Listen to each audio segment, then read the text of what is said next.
Please welcome Bill Gates and the Bill Gates Dancers. He started out as a shy, computer-obsessed teenager and ended up the richest man in the world. Lifestyles of the rich and famous.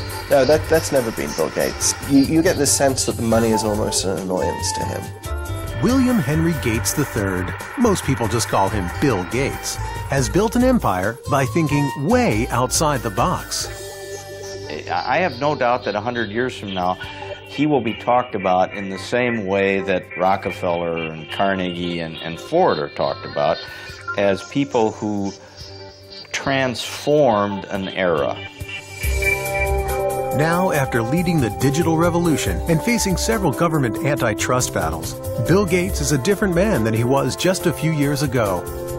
He's a devoted father and an avid golfer who just happens to have a portfolio worth $50 billion. He could rest on his laurels, but that's not the Bill Gates style. What makes Gates so competitive is that he finds it fun. He finds this like a thrilling game, like the games he used to play as a kid. He's loved and respected, hated and reviled. But one thing neither detractors nor supporters can deny is the lasting impact Bill Gates has had on our time.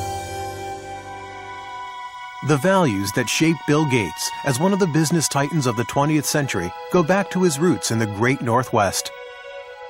Bill's great-grandfather, J.W. Maxwell, founded the First National Bank in Seattle. The Maxwells enjoyed their privileges and social position, but were never ostentatious about their wealth. Their son, Willard, also a banker, and his wife, Adele, who had a passion for playing cards, were among Seattle's top civic leaders. Their only child, Mary, was a lively, intelligent girl who made a name for herself as a student leader at the University of Washington. Athletic and outgoing, Mary Maxwell was sometimes referred to as Giggles. Her drive and energy struck everyone who came in contact with her. There tends to be a handful that is right at the core of the action. Mary was at the core of the action. Mary was unaffected, straightforward, charming, but immensely determined. It was at the university that Mary Maxwell met and fell in love with a quiet, scholarly young man, Bill Gates Jr., who would go on to become one of Seattle's most prominent attorneys. When Bill and Mary wed in 1951, she decided to give up a career as a teacher to raise a family and devote time to charitable work. The first of the Gates' 3 children, Christy, was born in 1953. She was followed by a brother, Bill Gates III, born on October 28, 1955. He was given the nickname Trey. That derives from the fact that he was William H. Gates III, and the card players in the family think of anything with the 3 as being a Trey, so he became Trey. His mother had an extremely close relationship with Bill from the start. She even took him with her when she volunteered as a lecturer in Seattle schools. It wasn't long before her precocious son would read the World Book Encyclopedia from A to Z. We'd lose him sometime for hours at a time, and when I would ask, "What are you doing?" he'd say, "I'm thinking, Mother." The Gates family prized competition, and young Bill loved testing his mettle in outdoor activities and indoor games. Among his favorite board games were Risk, in which the object is world domination, and the perennially popular Monopoly, where, with a bit of luck, anyone can become a tycoon. He was competitive in cards with his sister, races to see who could do jigsaw puzzles faster, ski racing, sailing, whatever. He wanted to do it well and as good as the other folks that he was with. Every summer, the Gates went off to their place on the Hood Canal called Cheerio. It was here that Bill, his younger sister Libby, and the rest of the family joined friends in staging their own Olympic Games. If you stayed overnight and had a couple of days with them, you would come away exhausted from games and activity. It was a very lively scene. It was definitely competitive, there's no question about it, and the children were all part of that. There was never a dull moment. First World's Fair in the United States in 22 years. When the Seattle World's Fair opened in 1962, the Gates family rushed to see the wonders predicted for the 21st century, including computer technology. Imagine, if you can, an electronic brain. Bill often returned to visit the high-tech exhibits. It was already clear that he had a natural talent for math and science. But he was also becoming something of a loner, showing signs of preteen rebelliousness that was putting him at odds with his mother. Mary and I grew up in very orderly families where parents were controlling personalities, and we carried that forward. And that particular mode wasn't exactly consistent with Bill or Trey, who somewhere around about 11 or 12 began to be very independent emotionally. He was quite willing to make up his own mind about what he wanted to do and not do, and that was really tough for us, particularly for Mary. He was kind of lost. I mean, he was ill at ease in school, wasn't sure exactly how he wanted to spend his time. Obviously a very smart, brilliant kid, but kind of lacking direction. And he went through some counseling at that time. He went through a change in his school. Although they believed in public education, Bill's parents felt he would find more direction and discipline at Lakeside, Seattle's best private prep school. He began to blossom at Lakeside. He was an excellent math student. He was excellent across the board. I mean, he was a superb drama student and interested in reading all different kinds of books and so forth. So he wasn't just totally math science oriented. He had a wide breadth of interests. When Bill started high school in 1969, the U.S. space program was at its peak. Apollo 11 took men to the moon that July. The Eagle has landed. But the computers that made it possible were still electronic giants that cost millions of dollars and required an army of people to run. Most schools at that time could never consider buying a big computer, but Lakeside had made an extraordinary deal that would be fateful for Bill Gates. A Seattle company offered the use of its computer through a teletype link to the school. Young Gates was entranced by the possibilities of this primitive machine and started spending every free moment in the computer room. The story has often been told, and it's completely true, that he would get up at night and leave and go over to work on the computer and come back, and we wouldn't know that he'd been gone. Bill Gates shared this addiction with upperclassman Paul Allen, who could not have been more different from Gates. He was not only 2 years older, but substantially larger.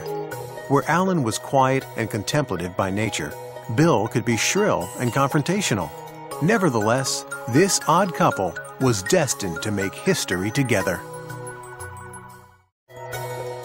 While attending Seattle's prestigious Lakeside Prep School, Bill Gates met Paul Allen, an upperclassman who shared his obsession with computers. They bonded by writing software code together, and somewhat competitive, Paul Allen and Bill Gates. They every now and then would have fights. At one point, Paul Allen kicked Bill Gates, who was a little bit younger, off of the little group they had who was writing software, but then he realized that he needed Gates back. He couldn't do it without him, and Gates said, well, I'm happy to come back, but this time I'm going to be in charge. By 1970, when Bill was just 15, he and Paul Allen went into business together. The two boys netted $20,000 with TrafoData, a computerized program they created to measure traffic flow in the Seattle area. Although Bill had the luxury of family money, he was determined from the start to make his own fortune. The father of one of Bill's boyhood friends said Bill always had a nose for the dollar.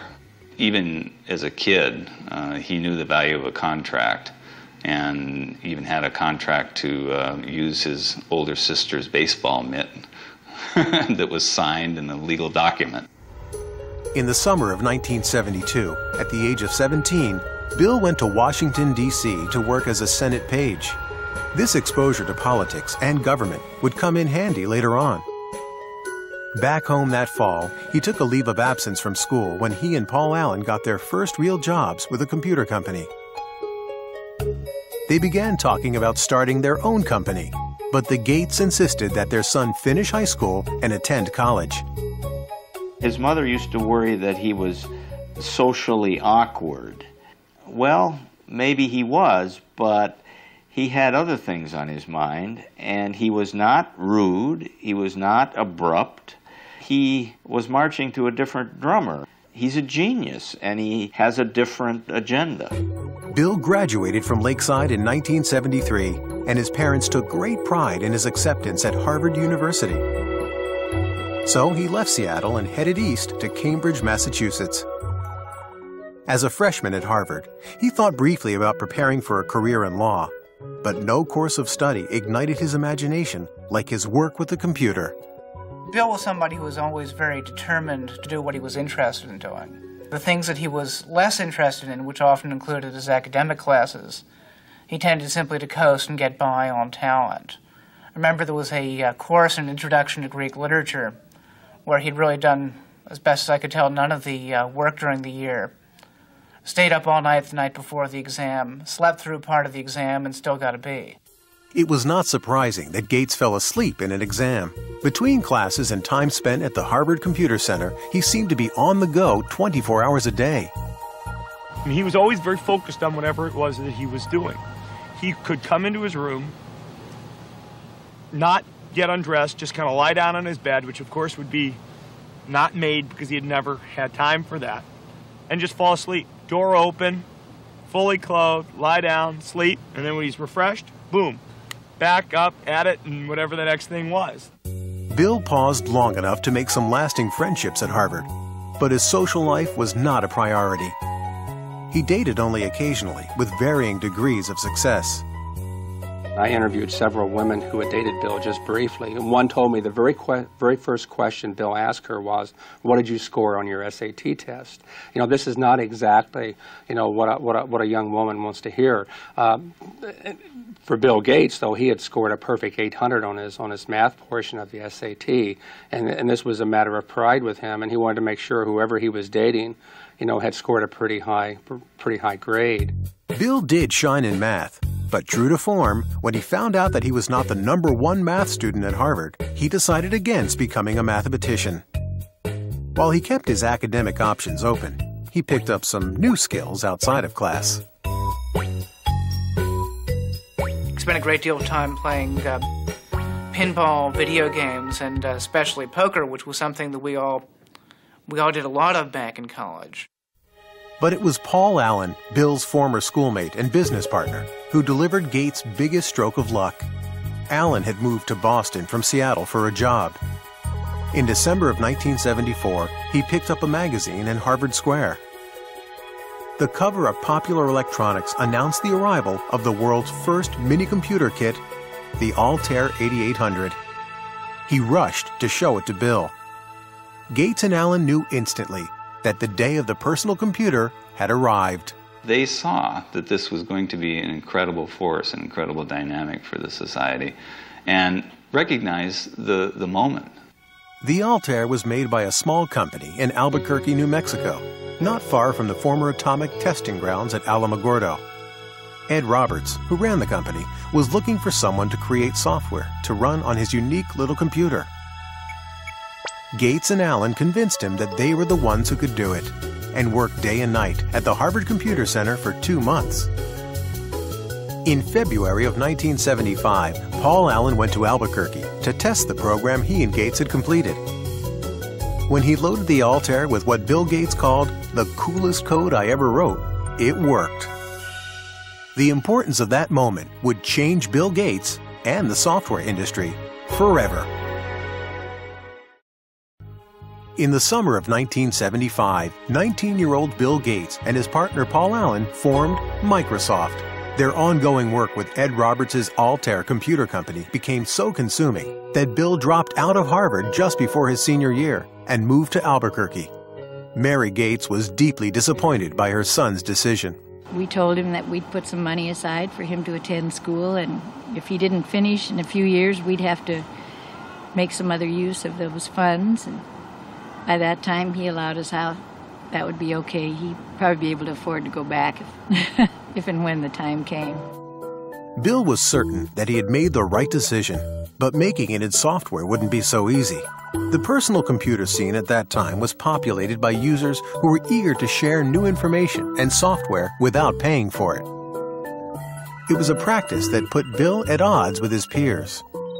You know, it was a bunch of high school kids and college kids who were doing something very non-mainstream. And Bill was very unpopular because he said, "Hey guys, don't steal this stuff. We made it and we own it." And that was, yeah, he was one of the business guys in what was a lot of geek hackers. In fact, Gates wrote an open letter to computer hobbyists, chastising them about making copies of Microsoft's program. He stated, "As the majority of hobbyists must be aware, most of you steal your software. Hardware must be paid for, but software is something to share. Who cares if the people who worked on it get paid? Is this fair?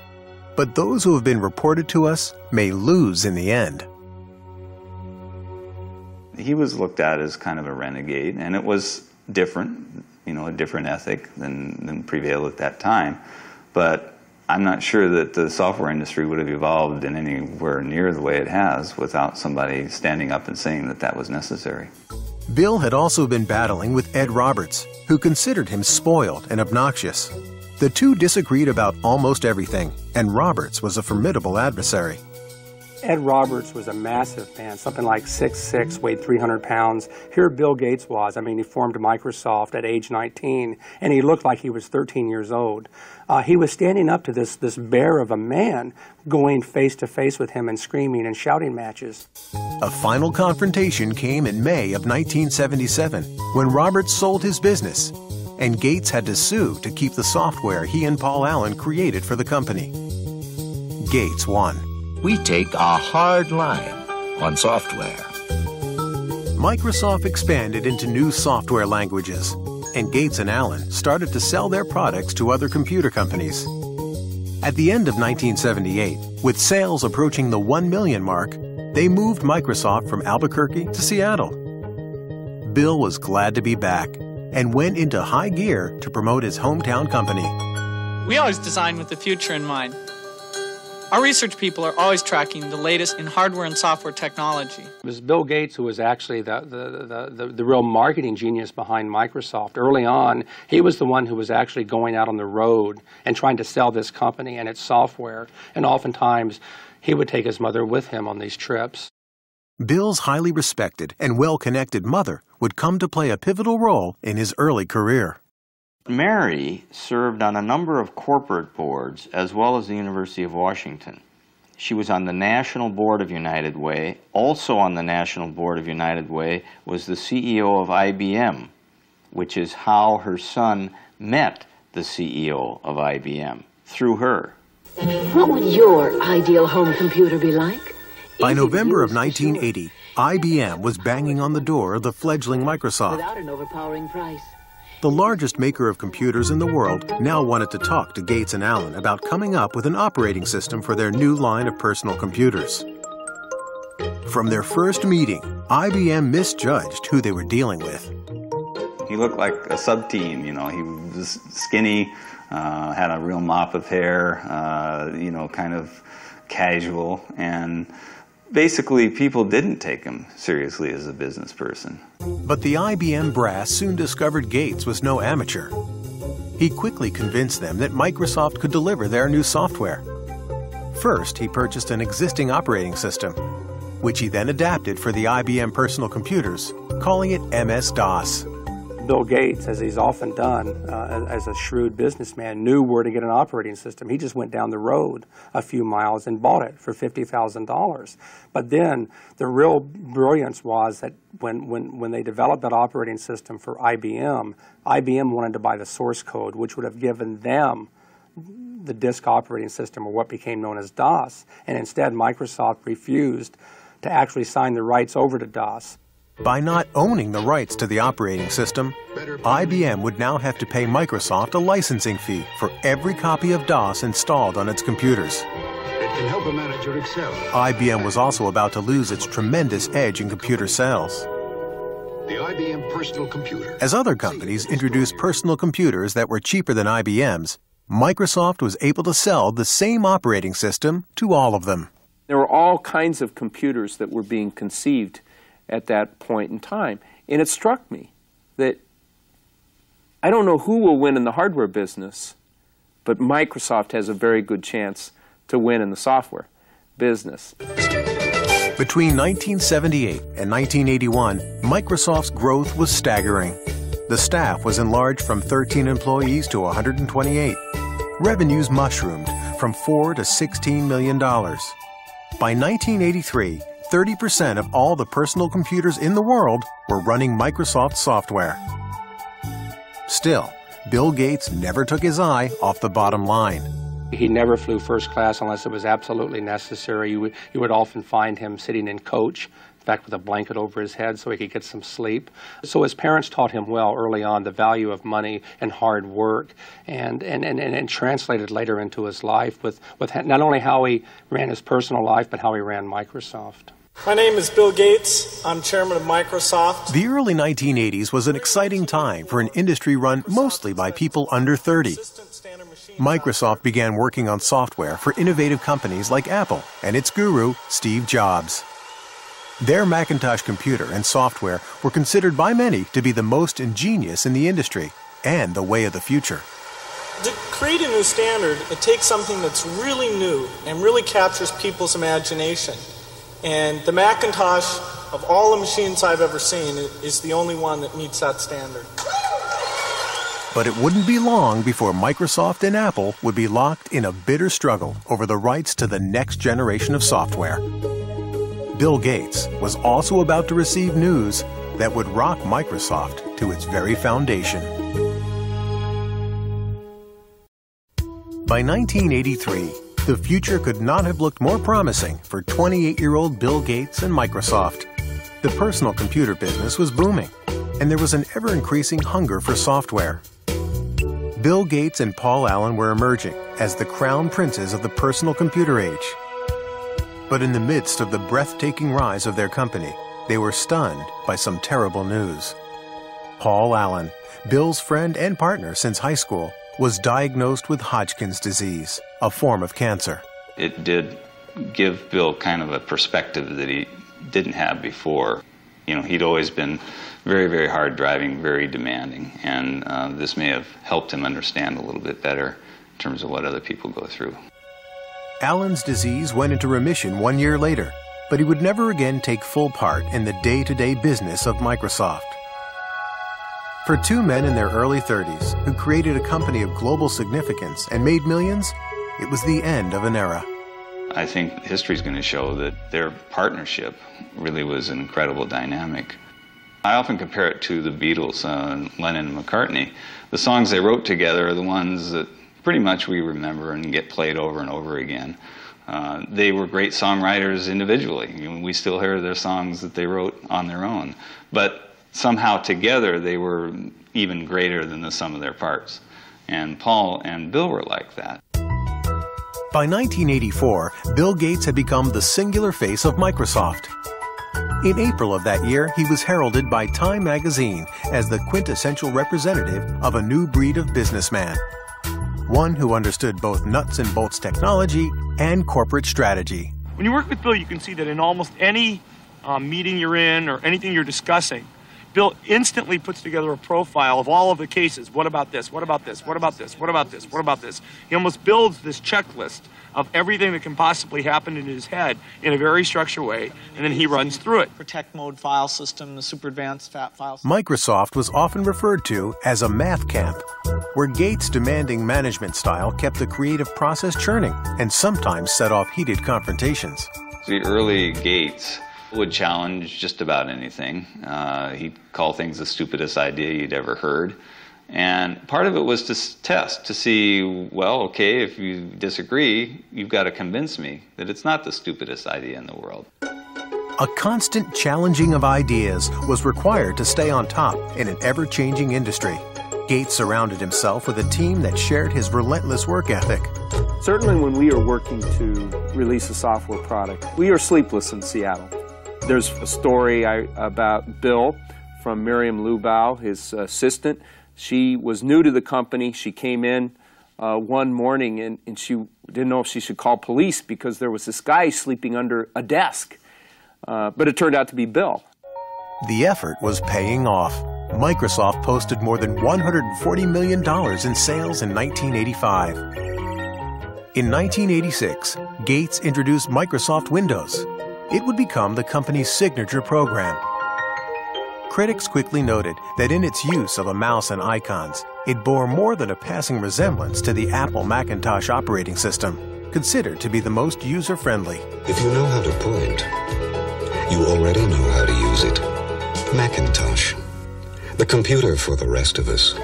Apple had given Gates full access to their technology while he was working on new software for the Macintosh computer.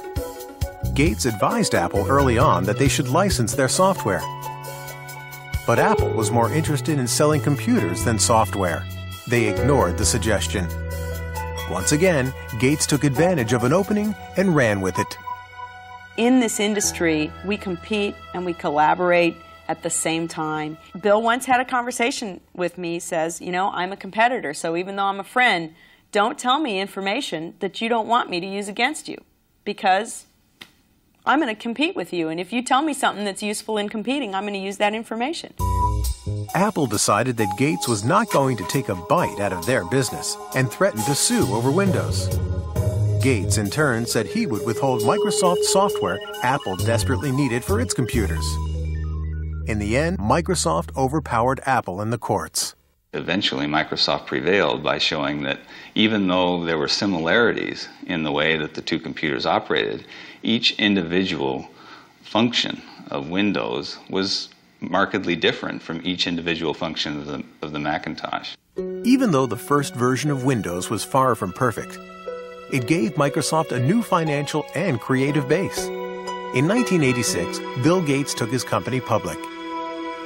He held 45% of the stock, which made him a billionaire at the age of 31.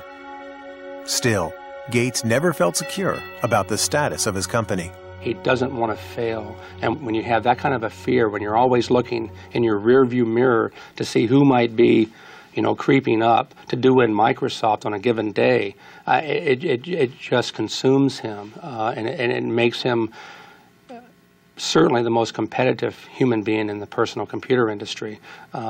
He's driven. It's white-hot intensity. Gates was also gaining a reputation for being ruthless, and some powerful forces began to line up against him. Now that PCs had taken off, IBM chose to make a big push with its own operating system to replace DOS, which it licensed from Microsoft. It was called OS/2. We were concerned whether we could weather the storm, so to speak, especially given the fact that this was a big storm. IBM, a very powerful company, a lot of software people, a lot of cash, a lot of resolve to potentially put Microsoft out of the operating system business. Ironically, Microsoft played a role in developing OS/2. But Bill Gates was not about to abandon his own software. He decided to stake his company's future and his own reputation on the Windows software his team continued to upgrade, even if it meant losing IBM as his biggest customer. On May 22, 1990, Microsoft launched Windows 3.0.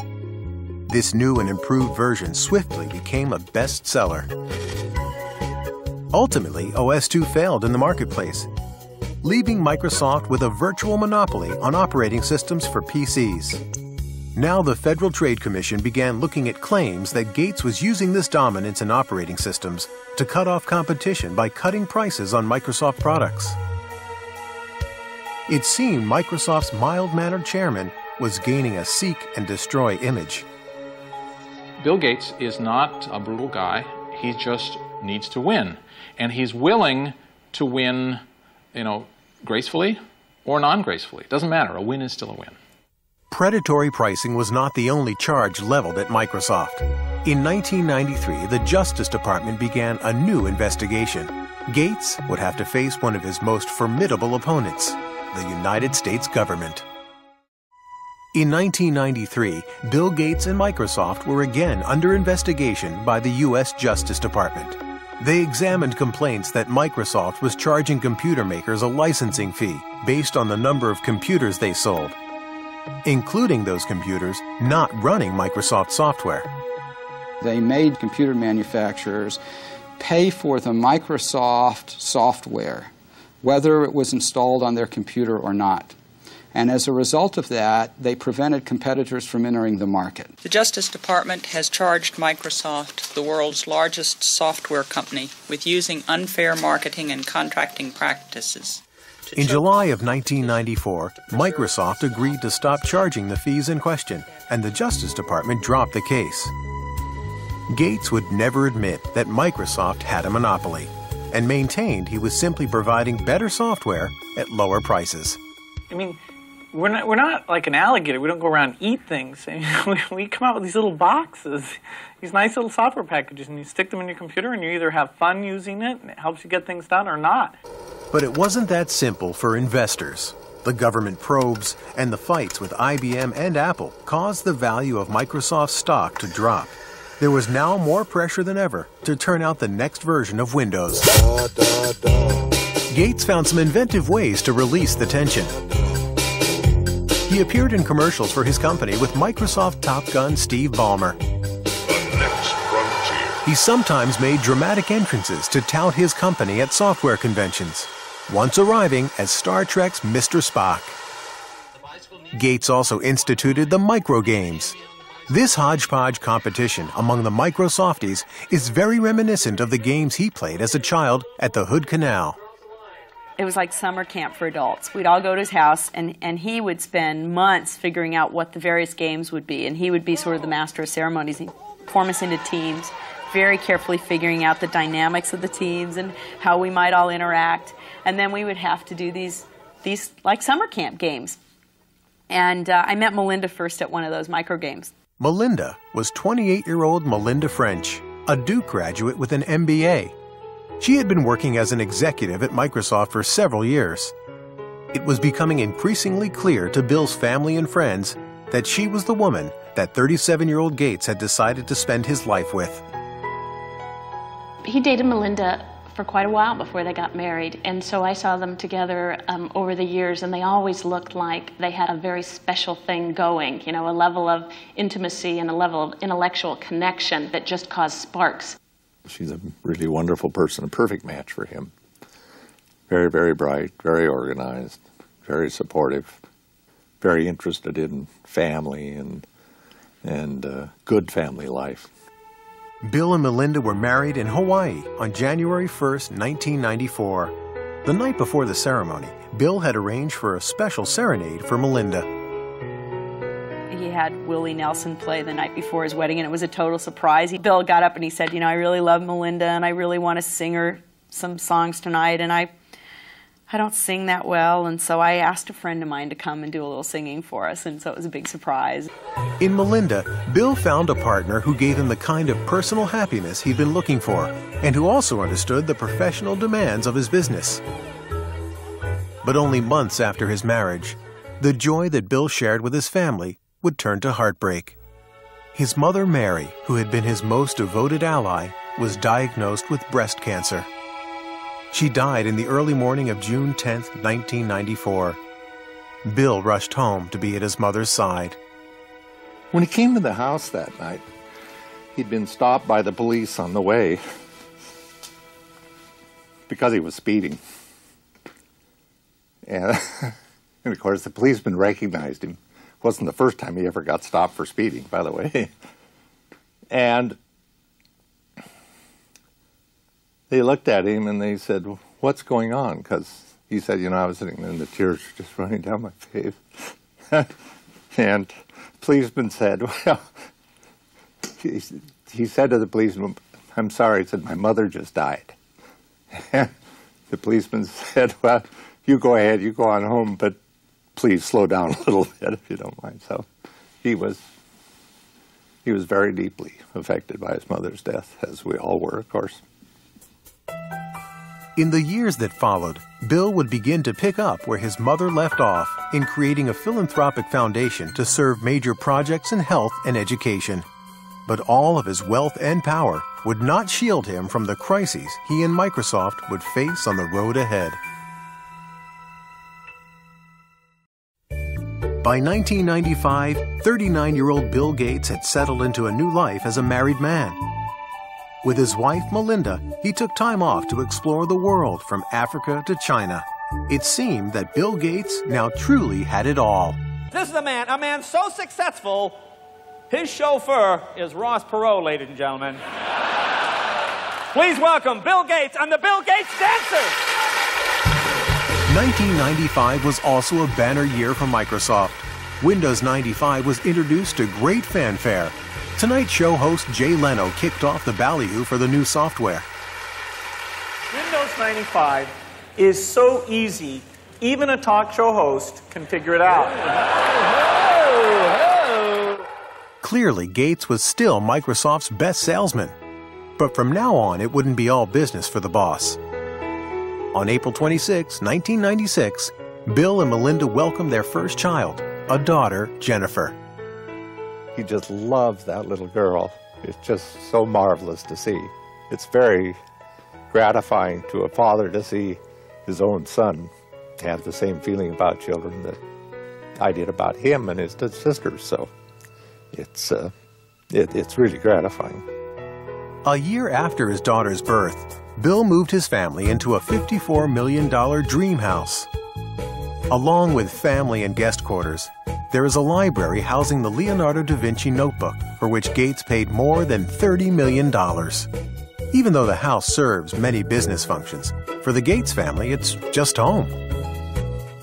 It's a remarkably family-friendly home, given what it is. I remember the first time going there after it was fully finished, walking through it and seeing, little Tykes cars in various places and things like that. I mean, this is not an antiseptic home that you feel afraid to touch anything or sit anywhere. As Bill Gates' personal life grew more fulfilling, his professional life grew more frustrating. By 1997, he found he was way behind in the exploding internet market. A company called Netscape was dominating sales of internet browsers, the software needed to access websites. Gates set out to close the gap by including Explorer, his browser, with every copy of Microsoft Windows. Many saw it as dirty pool, a move to eliminate his chief rival. If Microsoft chooses to disadvantage Netscape or any other competitor, then the consumer doesn't get a fair choice. When the consumer doesn't get a fair choice, the market can't work effectively. In 1998, Gates was called to the Senate, where he was once a page, and charged with running an illegal monopoly. I hope that my testimony helps the court to resolve the issues in this case. That would be best for consumers and the industry, and that's why I'm here. Thank you. President Bill Clinton's Justice Department, along with 19 states, filed an antitrust suit against Microsoft. It was the largest suit of its kind in the history of the computer industry. Microsoft has the power today to exercise predatory and exclusionary control over the very means by which we access this internet. It's a lot like General Motors having the ability to dictate what type of gasoline you put in your car, or what interstate you can drive on, or even how you get on the interstate. In 2000, a federal judge ruled that the company would have to be split in two. After more than 2 decades of unstoppable success, this was a huge blow to Bill Gates. The antitrust trial affected Bill Gates very deeply. He was very sensitive to the accusations that he was petulant, that he was arrogant, that he didn't answer all the questions fairly, that he was trying to be obstructive with prosecutors. The antitrust suit lasted 4 years and cost Microsoft millions of dollars in legal fees. Ultimately, in 2002, the Justice Department, under President George Bush, offered Microsoft a favorable settlement. It would be an infuriating moment for Microsoft's detractors and a triumphant moment for Bill Gates and company. In the midst of the antitrust suit, Bill Gates surprised many when he stepped down as Microsoft's CEO, dubbing himself chairman and chief software architect. The CEO job went to his old Harvard pal, Steve Ballmer. They're old friends, and Gates really wanted to just be the ideas man. He really just wanted to take a step back, and that's what he did, and it's working very well now. So it was difficult for him to let go of his baby, but he got used to it.